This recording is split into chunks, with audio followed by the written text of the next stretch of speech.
Chapter 11. Anna Green, the young woman with wavy blonde hair and striking green eyes, approached Princess Athanasia with a quiet grace. She wore a simple but elegant pink gown, its soft hue a perfect match for her gentle demeanor. As she reached the princess, she lowered her voice and whispered, "Your Highness, it's time for you to make your rounds," greeting the nobles and foreign dignitaries. Athanasia turned to her father, the Emperor Claude, her platinum blonde hair catching the light as she glanced up at him. A small, knowing smile tugged at her lips as she spoke softly. "I'll return shortly, Daddy." Claude nodded, his expression warm but also filled with a sense of fatherly pride. "Go on," he said, his voice rich with affection. "I'll see you at dinner." He then glanced toward Sir Felix, who was standing near the entrance of the hall, ever vigilant. "Felix, look after her." With a quiet bow, Felix, the Emperor's trusted knight, stepped forward and fell into step beside Princess Athanasia, his eyes scanning the crowd as he positioned himself slightly behind her. His presence was subtle but protective, ensuring that no harm would come to the princess, and that the conversations would stay civil. Athanasia walked confidently toward the crowd of nobles and foreign dignitaries, a composed expression on her face. She smiled politely at the guests, her posture exuding both royalty and grace as she engaged in the diplomatic rituals of the evening. As the evening went on, it was clear that Athanasia was not just a pretty face, she was highly aware of the delicate nature of her empire's economy, and it didn't take long for her to seamlessly steer the conversation toward matters of trade and partnerships. One particular foreign dignitary, a tall man from the neighboring kingdom of Valera, tried to make small talk. He spoke with a tone that was almost too casual, as if underestimating her. "Ah, Princess Athanasia," he said with a polite smile. "Your empire has long been known for its strength. Tell me, how has trade been of late? Surely your kingdom's wealth continues to grow with the recent boom in agricultural exports?" Without missing a beat, Athanasia's eyes sparkled with understanding as she responded. "Indeed, trade has flourished. The recent improvements in our agricultural sectors have greatly benefited the kingdom. But as you know, it is vital for us to not only rely on our agriculture but to strengthen our partnerships with neighboring countries to ensure the security of our supply chains." She spoke with the authority of someone who understood the importance of balance between economic growth and diplomacy. "We've also seen increasing demand for our textiles and spices, which have opened up new opportunities with both Elanor and Valera," she continued, her voice steady and confident. "I am currently exploring ways to improve the trade routes across the southern borders, as well as fostering stronger alliances through economic treaties." The Valeran dignitary raised an eyebrow in surprise, clearly impressed with her command of the subject. "That's an ambitious plan, Princess. You seem well-versed in the economics of the region." Athanasia smiled politely, though her eyes gleamed with a certain sharpness. "It's essential to look beyond agriculture and develop long-term solutions. The empire's prosperity depends not just on our natural resources, but on how we manage our relationships with our partners. For example, the recent trade agreements with Elanor have not only strengthened our economy but have allowed for greater military cooperation, ensuring peace along our southern borders." Her words were measured but conveyed a deep understanding of the economic intricacies of her empire. It was evident that she was not a naive princess, she was becoming a key player in shaping the future of the empire, and the nobles and dignitaries around her could see that. "Impressive," the Valeran dignitary said, nodding thoughtfully. "I must admit, I wasn't aware the princess had such insight into the empire's affairs. You'll make a fine ruler one day." Before she could respond, another dignitary, this time from Lenia, approached, eager to engage with the princess. Felix stood nearby, ever watchful, his eyes scanning the room as his hand rested lightly on the hilt of his sword. Athanasia, however, remained calm and focused on her conversations, gracefully shifting between different topics and diplomatic discussions with ease. As the night progressed, Athanasia continued to impress the foreign dignitaries with her keen understanding of trade and political maneuvering, speaking with authority and charm. Her words weren't simply those of a princess, they were those of a future empress, a leader who was already preparing to guide the empire to even greater heights. As the grand dining hall filled with the murmur of conversation, the guests took their designated seats, moving with the practiced grace expected of nobility.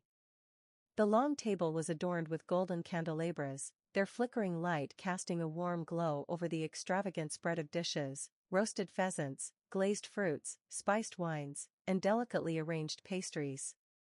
The scent of lavender and rare herbs wafted through the air, mingling with the soft sound of silverware meeting fine porcelain.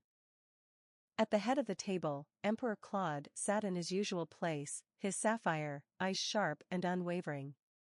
To his right, Princess Athanasia took her seat, her sapphire eyes glancing at the nobles with quiet amusement. Seated beside her, Princess Jennette maintained perfect posture, her hands folded delicately in her lap.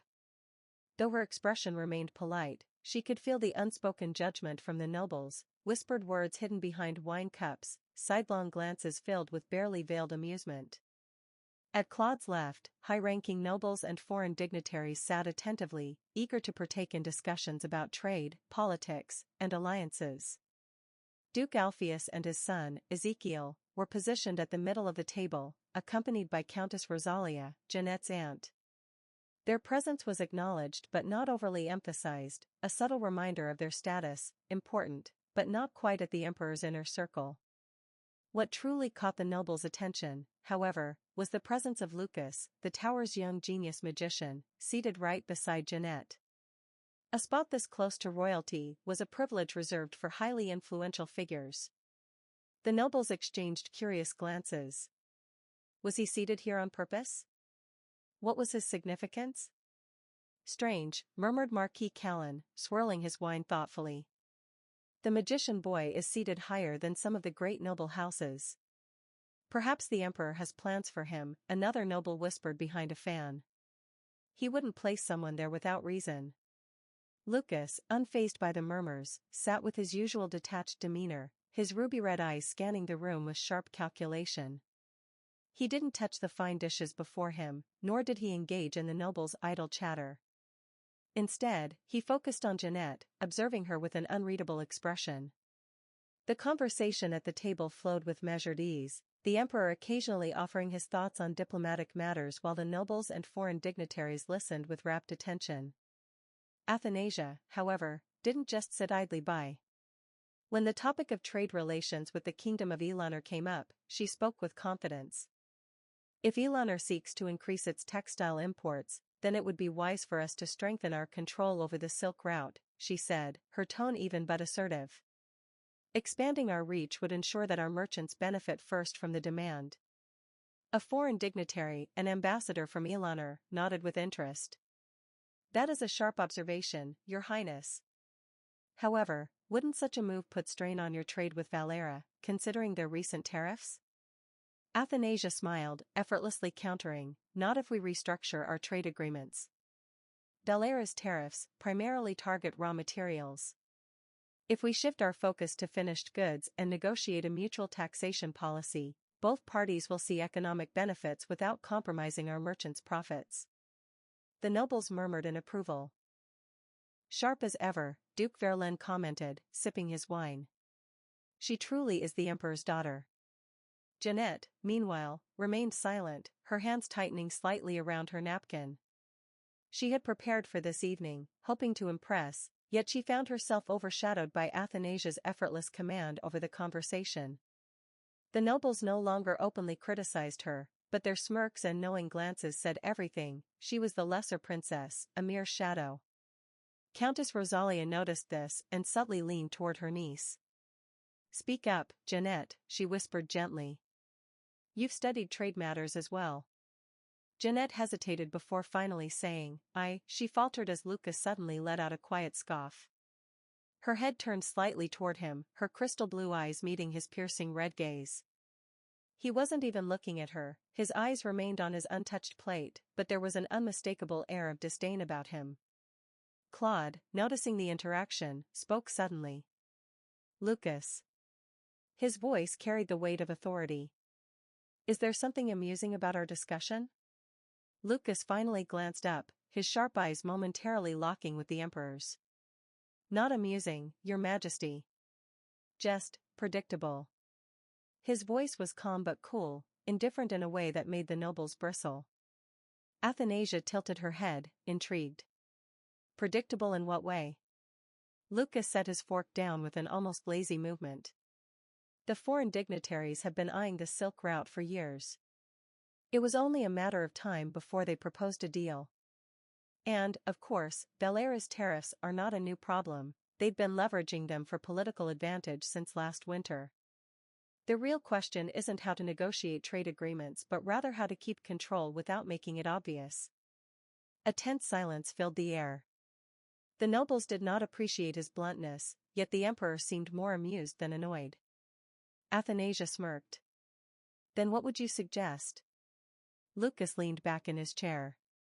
Diversion, he said simply. Give Valera something else to fight over while securing the deal with Eleanor behind the scenes. Offer them minor land disputes or military exercises as distractions. By the time they realize, the agreement will already be sealed. The foreign dignitaries exchanged uncertain glances. Claude, however, chuckled, resting his chin on his hand as he regarded Lucas with interest. Clever. Jennette, feeling lost in the complex discussion, glanced down at her plate, her appetite fading. She had hoped to shine tonight, but once again, she was invisible. Ezekiel's golden eyes narrowed at Lucas, his handsome features set in a mixture of amusement and mild irritation. He scoffed, shaking his head at the magician's suggestion. So your grand plan is to deliberately create disputes between Valera and the Empire? Ezekiel said, resting his elbow on the table as he turned to face Lucas directly. That sounds less like a diplomatic strategy and more like a reckless gamble. Lucas barely spared him a glance as he picked up his wine glass, swirling the deep crimson liquid lazily. A gamble? He smirked, finally meeting Ezekiel's gaze. Only if you lack the foresight to control the outcome. Ezekiel let out a short laugh, the sound drawing the attention of nearby nobles. His confidence was unmistakable, but his irritation at Lucas's nonchalant attitude was just as clear. And what exactly do you propose we do, Wizard of the Tower? He asked, leaning forward slightly, his voice silkily polite but edged with challenge. Lucas set his glass down with a soft clink against the fine porcelain. Oh, I wouldn't dare take the lead, he said smoothly. After all, trade and political matters belong to the noble houses, not a mere wizard like me. He gestured toward Ezekiel, with an almost mocking deference. You, young Duke, must surely have a better strategy in mind. By all means, enlighten us. The challenge in Lucas's tone was unmistakable. Ezekiel's brows furrowed ever so slightly, but he did not back down. If the goal is to secure the trade deal with Eleanor, then the answer isn't to provoke conflict with Valera, he countered, his voice measured but firm. Instead, we should focus on negotiating favorable terms with Eleanor before Valera can make their move. If we secure an exclusive agreement, then it won't matter what Valera does afterward. Lucas chuckled softly, his red eyes gleaming with amusement. How idealistic. Ezekiel's jaw tightened. Lucas tilted his head, his raven-black hair catching the candlelight. And if Valera grows suspicious and starts mobilizing their own merchants? If they respond by offering Eleanor even better terms behind our backs? He leaned forward slightly, his gaze sharp. You assume that everyone will play fair, young Duke. But the world doesn't reward idealists. It devours them. Ezekiel exhaled sharply through his nose, his fingers tapping against the table in subtle irritation. And you assume that every negotiation must be built on manipulation and deceit, he shot back. There is such a thing as diplomacy, Sir Lucas. Lucas smirked. And there's such a thing as naivete. The tension between them thickened, their exchange having drawn the undivided attention of the nobles and dignitaries present. No one dared to interrupt, intrigued by the clash between the young duke and the enigmatic magician. I didn't realize that a wizard of the tower would be so well-versed in trade and political matters, Ezekiel said, tone laced with pointed skepticism. Shouldn't you be more concerned with magical research? Lucas chuckled, unfazed. It seems I've grown accustomed to hearing about state affairs due to my early involvement in court. He tilted his head slightly, feigning curiosity. I heard the young Duke has only recently returned from his studies abroad. It's understandable why you might not be entirely up to date on what's happening in the Empire. His polite smile carried undisguised mockery. Despite the distance between them, Ezekiel could feel the sting of Lucas's words. Across the table, Claude observed the exchange in silent amusement, his crystal blue eyes gleaming as he rested his chin on one hand. The way Lucas had effortlessly put the House of Alpheus in its place was more than a little entertaining to the Emperor. The nobles and foreign dignitaries sat quietly, their eyes shifting between the two young men. Some whispered among themselves, impressed by Ezekiel's poise despite Lucas's sharp words. Others chuckled at Lucas's bluntness, entertained by how easily he dismantled Ezekiel's argument. Athanasia, ever the keen observer, listened carefully, weighing the pros and cons of both their arguments. Lucas had a realistic, if ruthless, approach, while Ezekiel sought a diplomatic solution that, if executed correctly, could strengthen the Empire's reputation. Jennette, on the other hand, sat uncomfortably stiff, struggling to follow the complex discussion. As the evening drew to a close, the banquet hall hummed with conversation. Nobles gathered in small clusters, their hushed voices brimming with admiration for Lucas and Ezekiel. To think that the young Duke has such a keen grasp of diplomacy at his age, Marquis Renaud mused, sipping his wine. He may yet surpass his father as the head of House Alpheus. Perhaps, but did you see how effortlessly the magician countered him? A count remarked with a knowing smirk. Lucas of the Tower is no ordinary court figure. His intellect is as sharp as a blade, and his tongue even sharper. Foreign dignitaries, on the other hand, were far less amused. Their expressions betrayed their unease as they whispered among themselves. This changes things, one murmured in Illinoisan. The Empire's next generation is formidable. Indeed, another replied, glancing toward where Emperor Claude still sat, his expression unreadable. It is not just the Emperor we must watch now. If either of those young men gains power, it could shift the balance between our nations. The dignitaries exchanged wary glances. Which strategy would the Emperor favor?